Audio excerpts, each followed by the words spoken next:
Kau selalu baik kepadaku, Bapa, ku cintakan.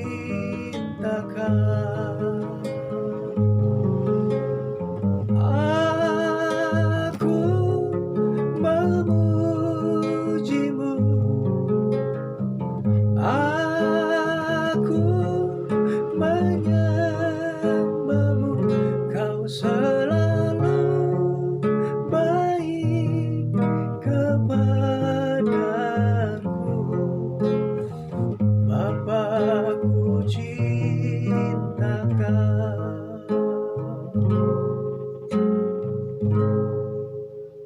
Tuhan pasti menolongmu. Kamu yang saat ini sakit, yang saat ini mengalami persoalan yang berat, ingat satu hal, Tuhan pasti menolongmu.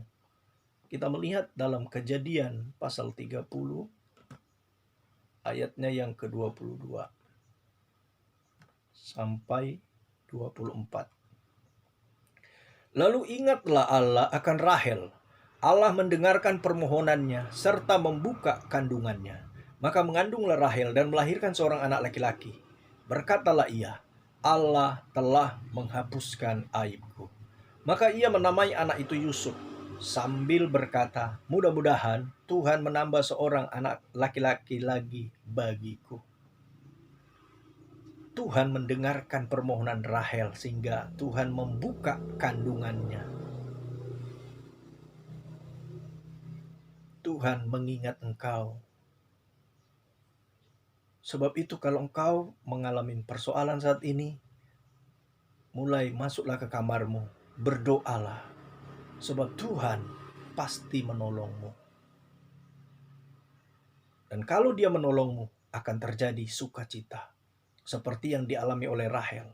Diberikan seorang anak yang bernama Yusuf. Yusuf artinya yang ditambahkan. Dia memperoleh Yusuf yang begitu ganteng, yang begitu penuh kasih karunia Tuhan. Sehingga di usianya yang ke-17 tahun, dia sudah memperoleh karunia mimpi daripada Tuhan. Anak yang sangat dibanggakan.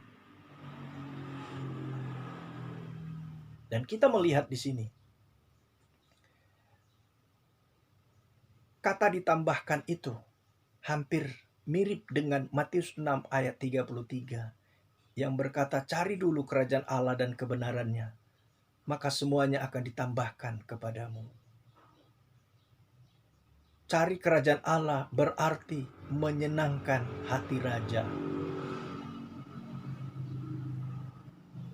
Menyenangkan hati raja itulah fokus daripada orang-orang yang mengasihi Tuhan. Siapa raja itu? Dialah Allah pencipta. Allah yang memberikan anugerah kepada setiap orang yang mengasihinya. Coba kita melihat dalam dunia saja, orang yang bisa menyukakan hati raja. Dalam Markus pasal 6.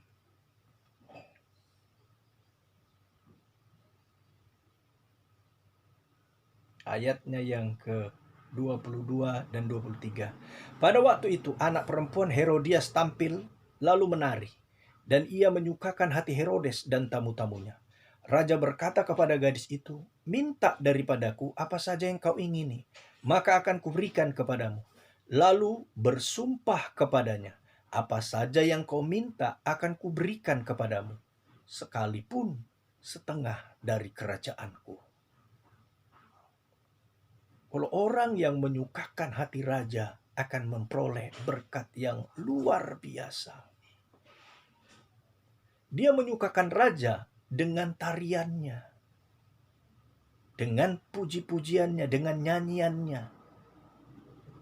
Kalau kita bisa istilahkan di sini, dia menyukakan raja dengan pujian penyembahannya.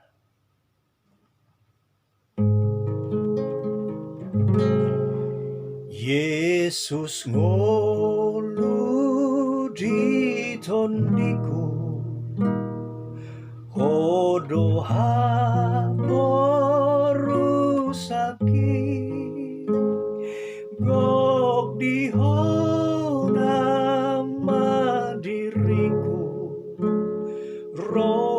binasalah kaki. Aku au Yesus Tuhanku, Io au masai gos, asa unang rusur patu, sian dalan natiko.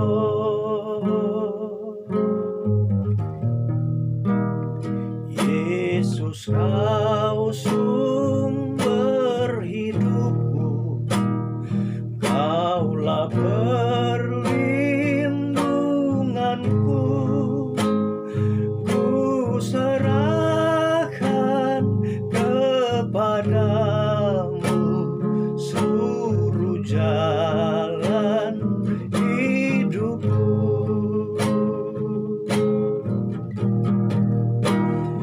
Tuntun aku ya Tuhanku, pegang tanganku erat, agar jangan aku jauh dari jalan yang benar, agar jangan aku jauh dari jalan yang benar.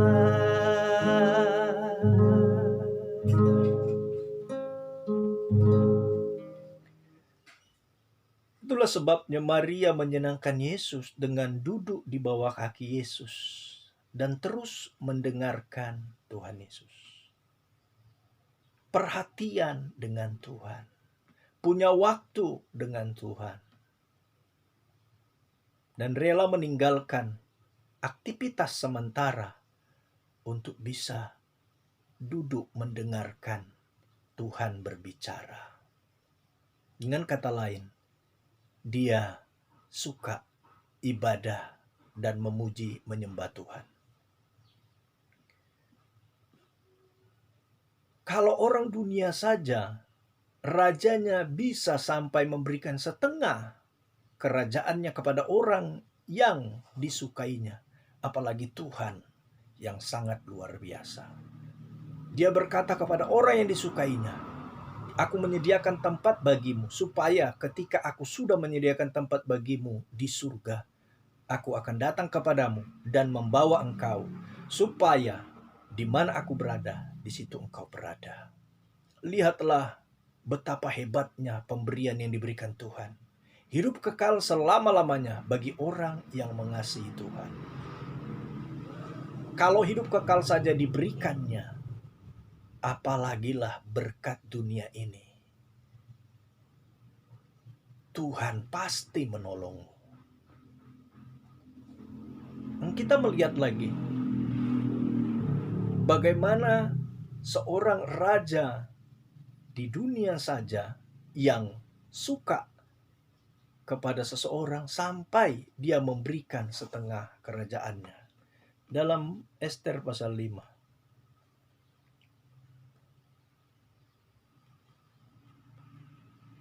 Ayat yang pertama sampai ketiga.